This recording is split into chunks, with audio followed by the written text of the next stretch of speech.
Welcome to my channel. প্রিয় চাকরি প্রার্থী বন্ধুরা, তোমাদের জন্য আরেকটা খুব ভালো খবর নিয়ে চলে এসেছি। তো আজকে বেসিক্যালি যেটা নিয়ে আলোচনা করব সেটা হচ্ছে গ্রাম পঞ্চায়েত দপ্তরগুলোতে যে নিয়োগের কথা বলা হয়েছিল কিছুদিন আগে, একটা রেজিস্ট্রেশন চলছিল কিছুদিন আগে, শুরু হয়েছে যেটা। তো সেই রিলেটেড আজকের ভিডিও। তো সেখানে আবেদনের জন্য বলা হয়েছিল যে এখন আপাতত রেজিস্ট্রেশন করে রাখো, যারা রেজিস্ট্রেশন অলরেডি করে নিয়েছো তাদের জন্য কথাটা বলছি। তো তখন বলা হয়েছিল রেজিস্ট্রেশন করে রাখো এবং তোমাদের অঞ্চলে বা তোমাদের জেলায় বা তুমি যেই দপ্তরে অ্যাপ্লাই করতে চাও সেখানে যখন সিট বেরোবে, রেজিস্ট্রেশন হয়ে থাকলো সেখানে এখন ফর্মটা সেখানে ফিল আপ করে নিলেই হবে বা অ্যাপ্লাই করে দিলেই হবে।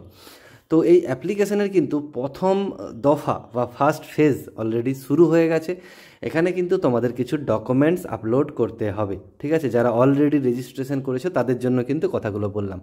চলো, আরও কিছু কথা রয়েছে। যারা এখনও পর্যন্ত রেজিস্ট্রেশন করনি তাদের জন্য কি রয়েছে প্রসেস, তাদের কি রেজিস্ট্রেশন করা যাবে আর, ঠিক আছে? সেই রিলেটেড সমস্ত ইনফরমেশনগুলো একসাথে নিয়ে এসেছি। ভিডিওর শেষ পর্যন্ত থাকো, আশা করি হেল্পফুল হবে। আর বলে রাখি, এটা আমার কিন্তু একদম নতুন চ্যানেল, তোমাদের একটু সাপোর্ট চাই। একটু সাপোর্ট করো, একটু সাবস্ক্রাইব, শেয়ার, একটু লাইক, একটা কমেন্ট করতে তো তোমাদের বেশিক্ষণ লাগবে না, এইটুকু করে দিও। একটু দাদাকে একটু হেল্প করো এইভাবে, ঠিক আছে? কারণ নতুন চ্যানেল, একটু গ্রো করানোর জন্য তোমাদের হেল্প অবশ্যই লাগবে। চলো বলে দিই। দেখো, এইটা ছিল বলা ছিল সেই সময় গ্রাম পঞ্চায়েতে মোট নিয়োগ হচ্ছিল 6,652টি পদে, শূন্যপদ ছিল। এবং বলা হয়েছিল গ্রাম পঞ্চায়েত দপ্তরের 3টি ডিপার্টমেন্ট, মোট 19টি বিভিন্ন পদে, সব মিলে 19টি টোটাল পদ ছিল। বিভিন্ন রকম পদ ছিল, সহকারী অ্যাসিস্ট্যান্ট, ইঞ্জিনিয়ার, কিছু পদ ছিল। সবাই মিলে 19টি পদে মোট ছিল সিট 6,652টি শূন্যপদ, যার জন্য কিন্তু রেজিস্ট্রেশন এখনও চলছে।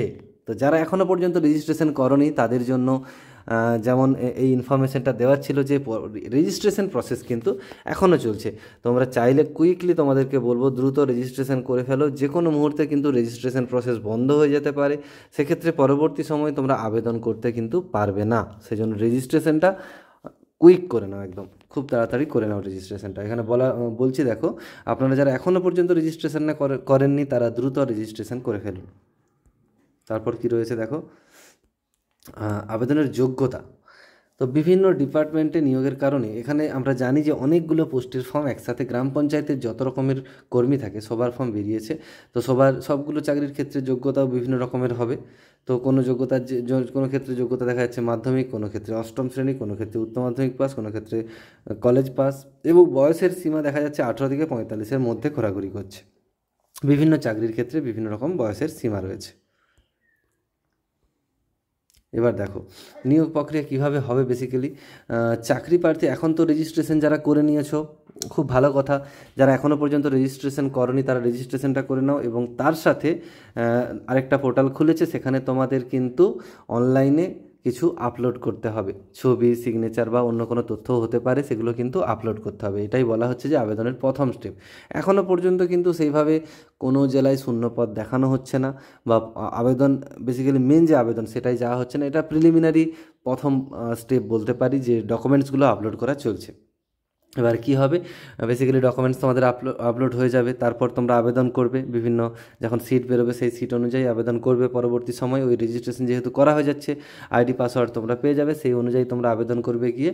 এবং তারপর লিখিত পরীক্ষা হবে তোমাদের কিন্তু, ঠিক আছে? লিখিত পরীক্ষা হবে, 85 নম্বরের লিখিত পরীক্ষা হবে।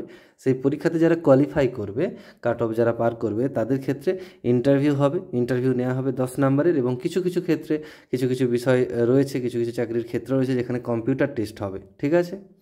বা টাইপ টেস্ট হতে পারে কিছু কিছু জায়গাতে, সেগুলো বিভিন্ন চাকরি অনুযায়ী, বিভিন্ন পদ অনুযায়ী। অ্যাপ্লিকেশন ফিস নিয়ে কি বলবো, দেখো 23টা জেলাতেই কিন্তু নারী পুরুষ নির্বিশেষে কোনো ক্যাটাগরির প্রার্থীদের কোনো রকম কোনো টাকা লাগছে না। এবার ফ্রিতে ফর্ম ফিল আপ কিন্তু এখন সেভাবে আমরা দেখতে পাই না, কিন্তু এই ক্ষেত্রে ফ্রিতে ফর্ম ফিল আপটা হচ্ছে, বা রেজিস্ট্রেশনটা বর্তমানে ফ্রিতেই হচ্ছে। এবার গুরুত্বপূর্ণ তথ্য কিছু রয়েছে। যারা কেবলমাত্র রেজিস্ট্রেশন করেছে তাদের অ্যালার্ট করে যাচ্ছে যে বর্তমানে রেজিস্ট্রেশনের এডিট অপশান ওপেন হয়েছে। এইটার জন্য বেসিক্যালি এই ভিডিওটা বানানো। রেজিস্ট্রেশন যারা করে নিয়েছে তাদের জন্য বলার, এডিট অপশান ওপেন হয়েছে, দ্রুত প্রয়োজনীয় তথ্য দিয়ে আবেদন প্রক্রিয়া সম্পন্ন করুন। আবেদন মিনস এখানে বলা হচ্ছে যে যে ডেটাগুলো চেয়েছে ওই ডেটাগুলো দেওয়া। এখনও পর্যন্ত কিন্তু কোনো পোস্টের জন্য আবেদন শুরু হয়নি, যে সহকারী অ্যাসিস্ট্যান্ট পদে খালি রয়েছে তার জন্য আবেদন করেছে, সেটা কিন্তু এখনও পর্যন্ত শুরু হয়নি। নইলে যে কোনো সময় রেজিস্ট্রেশন বন্ধ হয়ে যেতে পারে, এটাও বলা হচ্ছে। সঠিক রেজিস্ট্রেশন হয়ে যাওয়ার পর ইউজার আইডি পাসওয়ার্ড তোমরা পেয়ে যাবে। জেলাভিত্তিক আবেদন করে ফেলুন, তারপরে জেলাভিত্তিক যখন ফর্ম বেরোবে আবেদন করতে হবে। ঠিক আছে, এবার আবেদনের প্রসেস কি দেখো।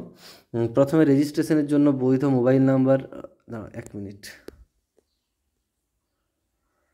প্রথমে রেজিস্ট্রেশনের জন্য বৈধ mobile number, date of birth, এগুলো কিন্তু ভুল করা যাবে না, অন্যান্য তথ্য দিয়ে দিতে হবে। প্রথমে যারা রেজিস্ট্রেশন করনি তাদের জন্য এটা বলছি, রেজিস্ট্রেশন করতে হবে এইভাবে।